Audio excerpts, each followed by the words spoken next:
I'm joined by Arnaud Debac, ICRC's head of delegation in Myanmar. He's now based in Yangon. Arnaud, thank you so much for joining us. Tell us about the latest situation with the aftermath of the earthquake. Difficult situation, both economically and given the active conflict. People are sleeping in the street. People are trying to access medical care, but the buildings are damaged as well. So hospital and physical and primary healthcare center cannot be used for now. So we have sent already some reinforcement from Yangon together with the National Society of the Myanmar Red Cross to support the initial efforts. We've seen the Chinese response, including the search and rescue teams that are still active. In the first few days, we hope to find more survivors, and also the support given by the Chinese Red Cross Society that is integrated in the general effort. So what kind of materials and supplies are lacking at this moment? Access to safe drinking water is a priority. As electricity is down, the water pumping system is not working, so the treatment of the water is not happening. Temperatures are very high. We're reaching the hot season up to 40 degrees Celsius.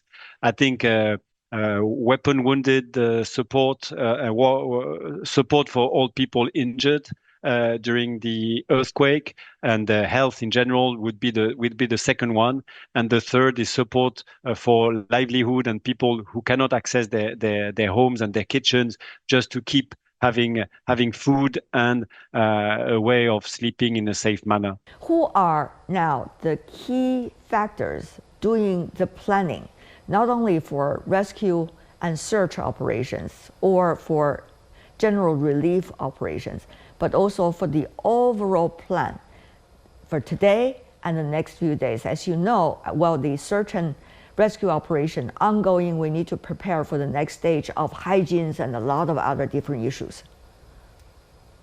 Yes, I think that's a combined effort with the Myanmar authority and the support from the humanitarian community with different mechanisms of coordination.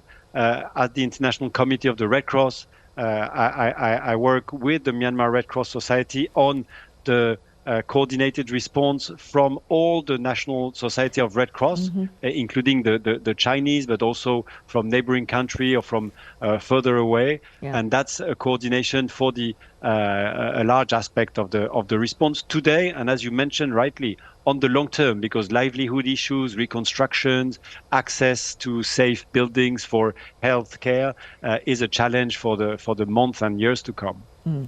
Tell me more about how much support these teams coming from these countries could be of on the front line. And have you been personally in touch, for example, with the Chinese side or members from the Chinese team being sent in?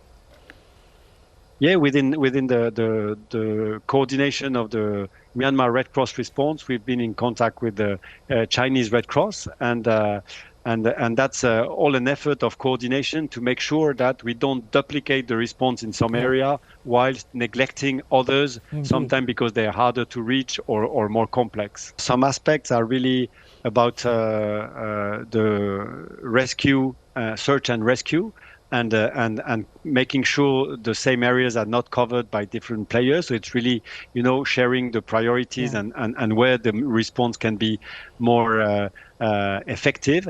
And it's also looking at the next phase, maybe from tomorrow, next week, just the other emergency response. It's practically who can provide the safe drinking water, who can help with the shelter for the population displaced. And that's the type of discussions we have to be the most effective for the Myanmar population.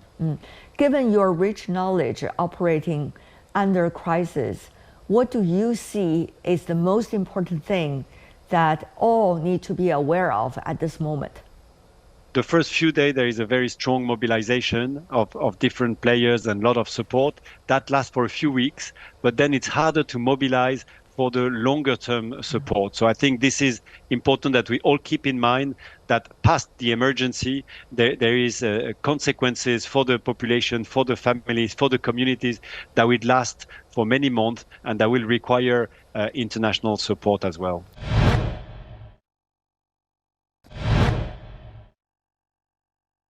the supply that you're providing right now, where are they coming from? Are they in the WFP storage, or are you trying to buy ASAP?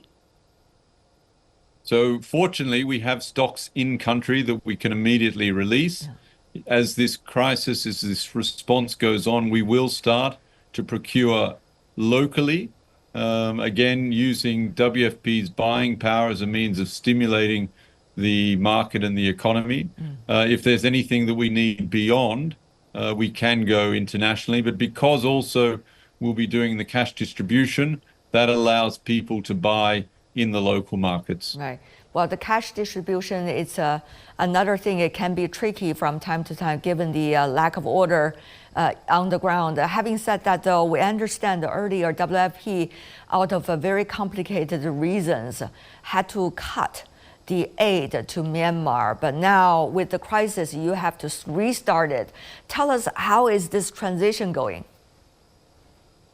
So this is a country that's been in civil war for the last 4 years. Over 19 million people have humanitarian needs and requirements. We estimate 15 million people were acutely hungry. A further 3.5 million people were internally displaced.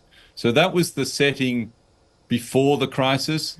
This shock makes those needs increase even further. What WFP will be doing is reaching out, undertaking assessments, determining what the needs are. We won't provide all of the support. Other agencies, other actors will provide support with regards to shelter, health, water and sanitation. WFP will lead on the logistics capacity, trying to ensure that the response is coordinated and that there is the warehousing and the trucking capacity that is required. It really will require an all-together approach if we're going to meet the needs of the people who have been affected by the earthquake. Right.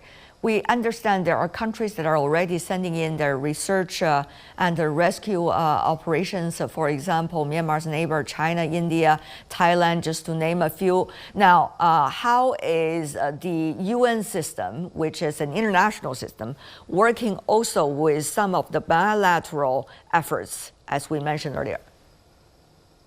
So I think the teams that you've mentioned have come in specifically to focus on the search and rescue. Yes, indeed. The window of opportunity to recover people who have been trapped is relatively short. Yeah. I expect that quickly the UN and other international actors will move more to the recovery phase.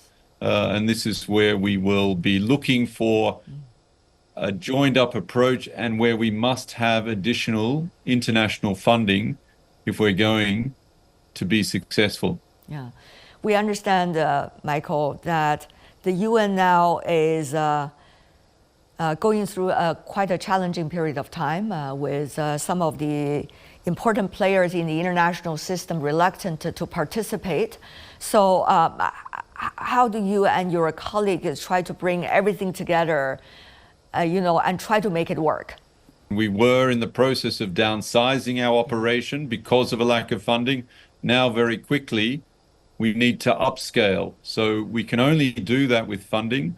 And ideally, we get funding for our previous operations and this additional requirement. Without that, we will struggle. That's the honest truth. We will struggle if we do not get the support. We will talk to all governments, those who have traditionally supported the World Food Programme, and many new governments, including the likes of China, who could be willing to support both Myanmar and the World Food Programme in Myanmar. Yeah. How would you see the scale of devastation this earthquake has caused to a country as unique as Myanmar? So I think the big challenge, of course, is the levels of vulnerability that were pre-existing. The fact that the economy and that many of the people were already struggling severely because of this long period of conflict.